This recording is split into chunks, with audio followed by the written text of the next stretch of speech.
Jordi, I want to start talking about market making in crypto. In your opinion, how is market making in crypto different than market making in traditional finance? Yeah, in some ways it's the same. You have the same concept. You're trying to, provide liquidity. Some of these things are universal.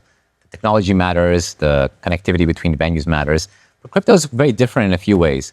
One is the dispersion of liquidity. There's so many more venues. There's so many pockets of liquidity across DeFi and different centralized exchanges, different jurisdictions.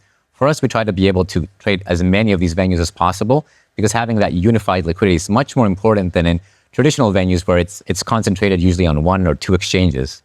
So it seems like everybody now is focusing on the next moves President Donald Trump will take when it comes to the regulations of crypto. When you look at that part, how do you see it impacting what trends we're going to be seeing in the years to come in the crypto landscape?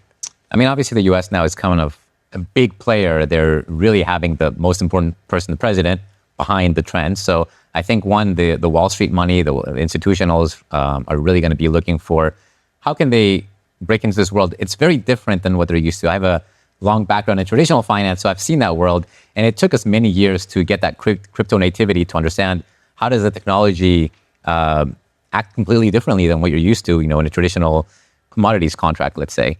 So I think the US will be leading a geopolitical shift where every country now is looking at their strategy. How do they not fall behind? There's a little bit of a competition now across the world to make sure that the US is not just going to take the lead. So for us, it's exciting. We're kind of positioned and love this multinational aspect now. But how does it change that? Let's say that this changes geopolitically in the US from a liquidity and trading perspective. Of course, there's a whole lot of capital coming in via the ETFs, which I'm sure obviously is adding to the enthusiasm in the space. But do you think this is going to accelerate the entry of institutional players in the crypto space? And how does that impact trading when it comes to liquidity and actually the returns you guys can generate on crypto markets? Liquidity will get better. I think this is one of the main benefits of getting a lot of money coming in. Like the liquidity has always been a bit of a problem in crypto. Even though Bitcoin is at $100,000 and Ethereum is doing well, the amount of liquidity that you can find, if you want to transact, is okay for a retail person. But for a large institution that wants to, move like a large amount of balance sheet, it needs to get better, and it's getting a lot better. And, firms like us that are able to kind of straddle both worlds are really ready for the challenge now. In your opinion, what do institutional investors want now, whether regulation side, whether from trading technology? What are they looking at? I think increasingly, they're a bit more price sensitive. They're looking for that really good execution. So they want the technological understanding. Before, I think, they were willing to. I remember when I bought my first Bitcoin on Coinbase a long time ago, I was paying 1% trading fees just to get in and out. I don't think that's going to be acceptable anymore. So they want the very good spreads now. And are there any infrastructure changes you think are required to see more institutional investors in the space? And how do you gauge? What's your view on where we are in a market infrastructure perspective in crypto, and where you think we can be, especially compared to TradFi? I think the infrastructure is okay. I think the regulatory side is the one that really needs to keep stepping up, and those things are getting worked out. The infrastructure side, look, you have, in the US, Coinbase is obviously a center of a lot of the activity. But in Asia, you have Binance, you have other exchanges. It's a little bit of different worlds, and you have to be able to straddle them. But infrastructure-wise, I think it's more compliance that we need. So when we look at the technology sector globally, it's now a known fact that the US innovates and the Europe actually regulates. To what extent do you think that this will change when it comes to the crypto landscape now that we are seeing even more regulation from the US side? Where does that leave Europe? I think Europe has, at times tried, with MiFID, they've tried to do some steps to create frameworks, and that's very good in some sense. I'm European, so I can talk negatively about Europe, and not feel bad. They need to catch up. They've been very anti-crypto, and I think now that's starting to change, especially we saw the Czech Republic. There's certain countries that are much more wanting to get involved. We've had Lagarde, obviously, always negative, but Europe will continue to lag, unfortunately, but hopefully they catch up. What about AI? Obviously, there's a lot of talk about Europe and US and Asia as well with AI. But when it comes to crypto, there's obviously a lot of talks about crypto AI agents, for example. When you look at AI, when it comes from a trading perspective, Jordi, how do you see the impact that AI will have on the broader crypto trading space, and in particular with AI agents? Yeah, so two huge things that I think are going to be defining for the crypto sector, both involve AI. One is the user experience.